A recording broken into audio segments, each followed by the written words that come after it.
Hello everybody, it's Glitter Informer. I'm going to change up how I edit this video because the past two took way too long to get out. The main change I'm going to make is using actual footage from the show instead of using drawings and Google Images to save time, since Toei hasn't copyright-stricken any of my videos yet for what few screenshots I have used. I'm also going to try to trim down this script to avoid the half-hour behemoth that was last episode's review. With that said, it's reviewing time. Sora's been having a recurring nightmare about Cure Prism getting hurt in battle, and she just hasn't been herself lately. She can't get any sleep, and she's been withdrawn and just really down. So that's the setup for this episode.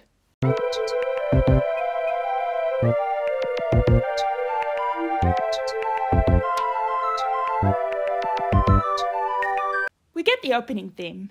This whole time, Ageha's car has appeared in the opening theme, but the driver has been blocked out, I guess because Toei didn't want to reveal Ageha too early. But now, we know who Ageha is and that she's the owner of the car. Yet the opening hasn't been updated to show Ageha as the car's driver. Oh well. One of the first scenes of this episode is Yo-Yo telling the girls that it turns out they aren't the first Pretty Cures. According to Skyland legend, once ago, Skyland was invaded by a ton of monsters. The princess of Skyland prayed for salvation, and in response, a hero called a Pretty Cure came in and vanquished all the monsters. The show doesn't explicitly say it, but Sora must be feeling pretty awful that this legendary hero could take down an entire army of monsters by herself, but she needed assistance to take down two monsters. This might be adding to the conflict of the episode. Mashiro's super hyped to be part of the continuation of this legend because it means she'll definitely be able to protect Elle, but Sora not so much. She just wants to know when Yo-Yo will finally be able to get her and Elle back to Skyland. Yo-Yo says it'll take time because she needs like 100 different ingredients, and Sora snaps at her that Kabaton was able to get to and from Skyland easy peasy. Then Sora feels bad about lashing out and leaves the room. Yeah, Sora's not in a good place right now. And neither is Kabaton. He's at an outdoor noodle place where he downs a huge glass of alcoholic beverage and then eats the place's entire stock of ingredients. Kabaton's wearing a suit and tie, which I guess is enough to keep the guy manning the place from reacting one bit to the fact that an anthropomorphic pig is visiting his store. But that's not all the guy brushes off.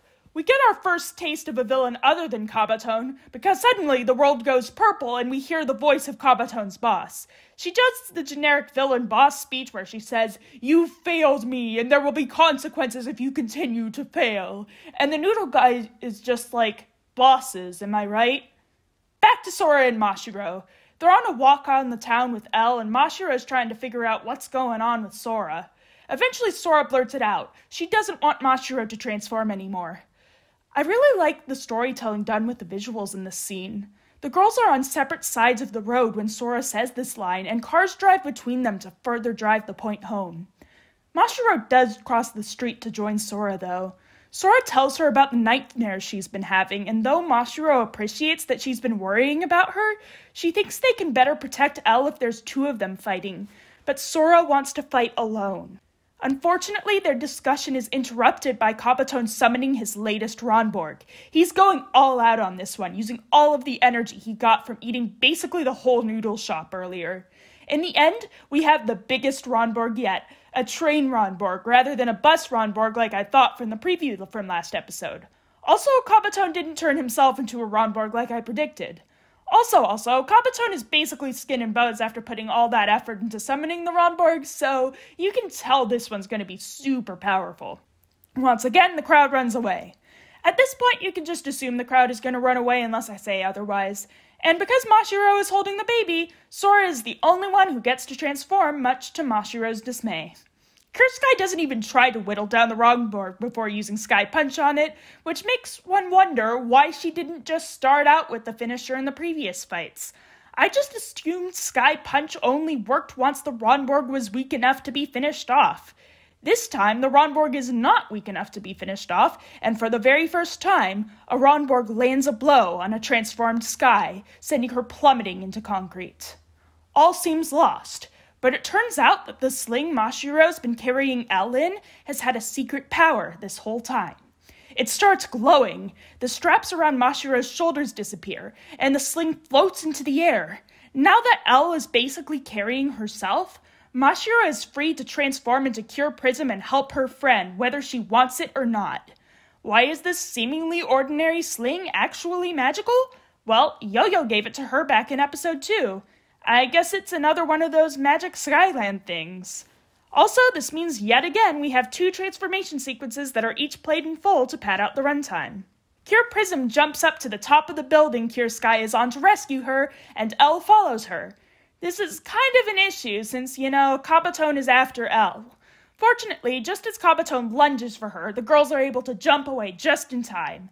They're hiding between 2 buildings, and since there's a lot of buildings in the city and Kabaton has to search through all of them, we have an excuse for the girls to have a long conversation in the middle of a fight without being interrupted by Kabaton, unlike last episode. Cure Prism once again insists that they fight together, but Cure Sky refuses because not only is Mashiro her friend, she's her first friend. Ever since her hero rescued her when she was little, she dedicated her entire life to training to become a hero. All of her peers spent time hanging out with one another and forming lifelong bonds, but Sora missed out on all of that until she met her.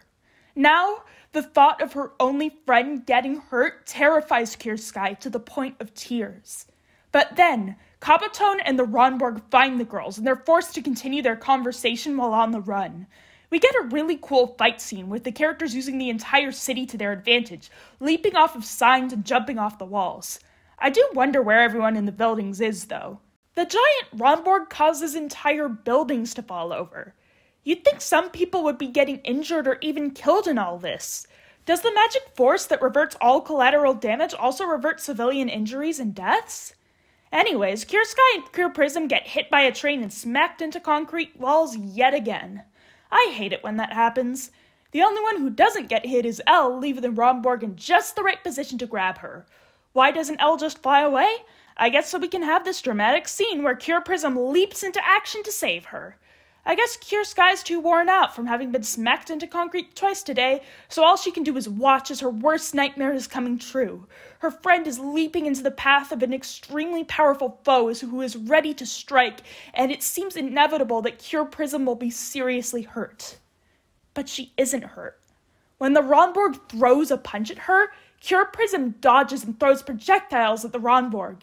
She then makes the projectiles shine really brightly, temporarily blinding Kabaton and the Ronborg.